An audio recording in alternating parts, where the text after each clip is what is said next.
మహాభారతం పంచమ వేదం. ఈ విషయాన్ని గురించి కొన్ని విశేషాలు మీరు తెలుసుకోండి.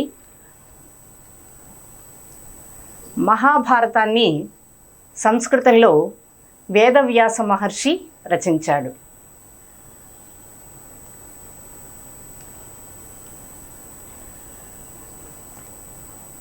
మనకి పెద్దలు ఒక సామెత చెప్పేవారు ఇంతకుముందు, తింటే గారెలే తినాలి, వింటే భారతం వినాలి అని. మీరు కూడా విని ఉంటారేమో బహుశా.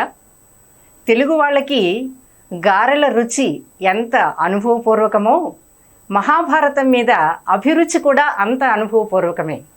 అందుకని ఆ మహాభారతంలోని కొన్ని అద్భుతమైన విషయాలను మనం చర్చించుకునే ప్రయత్నం చేద్దాం. సంస్కృతంలో వేదవ్యాసుడు మహాభారతాన్ని రచించాడు. దానికి ఆయన పెట్టిన పేరు జయము. మహాభారతానికి వేదవ్యాసుడు పెట్టిన పేరేమిటి? మొట్టమొదట జయము, జయ కావ్యము అని. జయం అంటే ఏమిటి? గెలుపు అని కదా. ఏది గెలుస్తుంది, ఏది విజయాన్ని సాధిస్తుంది అంటే అధర్మం మీద ధర్మం గెలుస్తుంది. ధర్మాచరణ చేసేవాళ్ళు అధర్మాచరణ చేసే వాళ్ళ మీద నిరంతరము గెలుపునే పొందుతారు, సమాజంలో గౌరవాన్ని పొందుతారు, వాళ్ళే జయాన్ని పొందుతారు అన్న అభిప్రాయంతో వేదవ్యాసుడు జయము అని ఈ గ్రంథానికి మొట్టమొదట పేరు పెట్టాడు.